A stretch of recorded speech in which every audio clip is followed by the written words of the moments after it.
Have you ever been in the middle of an argument about something and you swore you were right? Maybe it was directions to your favorite restaurant, or a memory about the order some events happened. You were so sure that you were right, you were willing to argue until you were blue in the face, right up until you realized you were wrong. What do? Do you pause and admit you're wrong? Or do you double down on your mistake for the sake of saving face? Too often we choose to double down on our incorrect position simply for fear of admitting that we might be wrong. What about when we tell a small lie to get out of a sticky situation, only for it to come back to bite us? Because in order to keep up that lie, we have to entangle ourselves in more lies, once again doubling down, knowing it will be harder to extricate ourselves. So what keeps us from moving forward when we make a mistake? Often we're either too ashamed, too afraid, or too proud to admit it. So we double down whether we are right or wrong. And we see this everywhere. We ourselves do it, those around us, our leaders from every political stripe do it.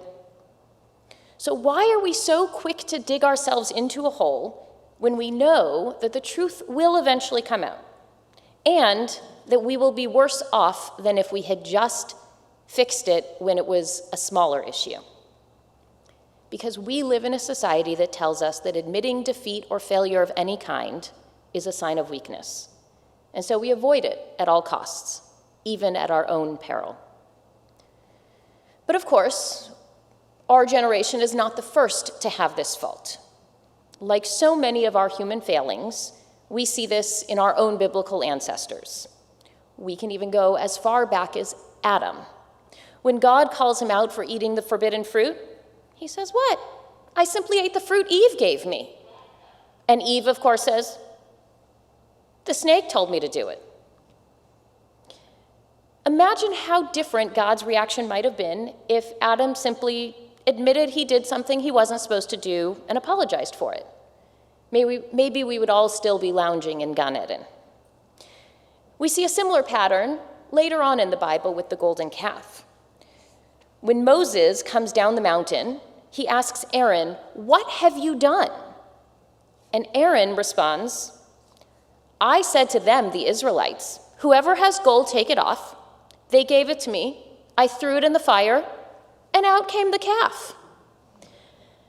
Throughout Torah, especially beginning in Exodus, as we're traveling through the desert, we, the Israelites, make mistake after mistake after mistake. Sometimes we admit it, sometimes we learn from it, and sometimes we have to repeat it multiple times before we learn any kind of lesson. This week, we're in the book of Deuteronomy. This is where Moses is recounting all of our trials and tribulations through the desert before entering the promised land. He goes over the good, the bad, and even the ugly. So this week, he's talking about the rules and the rewards and consequences for either following God's laws or not. He tells the people that when they enter the promised land, their crop will not be dependent on their efforts, but instead it will reflect their adherence to God's law. If they follow God's commandments, they will have rain in the right seasons, defeat their enemies, and be stable in their land. If they fail to follow God's commands, the skies will close up, the enemies will prevail, and we will be tossed out from the land. But more than that, he also reminds us of or really their parents, because they had that generation had passed in the desert, of their parents' worst failing, that of building and praying to the golden calf. So why does Moses remind the Israelites of their worst failing? Was it to guilt them? Or was there a more important reason for reminding them of this lapse of judgment? While the building of the calf may have been our lowest point, it was also the first time that we, the Israelites, showed remorse and tried to right our wrong. Judaism has never expected perfection, but we are expected to be accountable for our actions and to learn from them. So while society gives us the message that admitting defeat or making a mistake is a sign of weakness. In reality, it is a sign of strength, and it can even gain respect for the one strong enough to admit it. Think about a time someone came to you to admit a mistake or apologize for a slight they may have committed.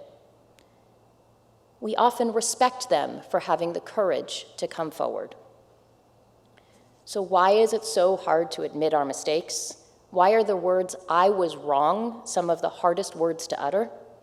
First and foremost, it's our fear. Fear that we will be seen as less capable or less smart. Fear that we will be judged, or even shame at being wrong in the first place. It can also feel like we're losing control, an uncomfortable place for many of us to be. So we simply avoid it.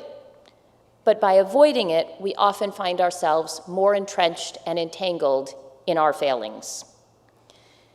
While admitting we are wrong can be difficult, it can actually be empowering and even liberating.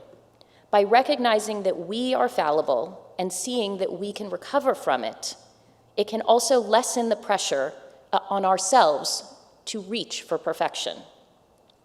Paradoxically, it can also allow others to trust more in us.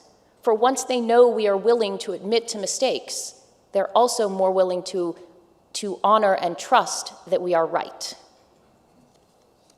More importantly, if we allow ourselves to recognize our mistakes, learning from it is the next natural step. And in fact, we often learn more from our mistakes and failings than we do our successes. When we get an answer correct on a question, even if we guessed, we don't go back and examine how we got that answer. When we are commended at work for a report, even if we weren't entirely sure it was our best work, we don't go back and try and repair or refine it. But when we get an answer wrong, or when we are reprimanded, we go back and try and figure out where did we fail and how do we make it better next time so that we can hopefully avoid it in the future. So the next time you're wrong, you still may not want to shout it from the rooftops a la Titanic style, but maybe, just maybe, you'll allow yourselves the benefit of admitting that you were wrong, learning from it, so that you can do and be better. Shabbat Shalom.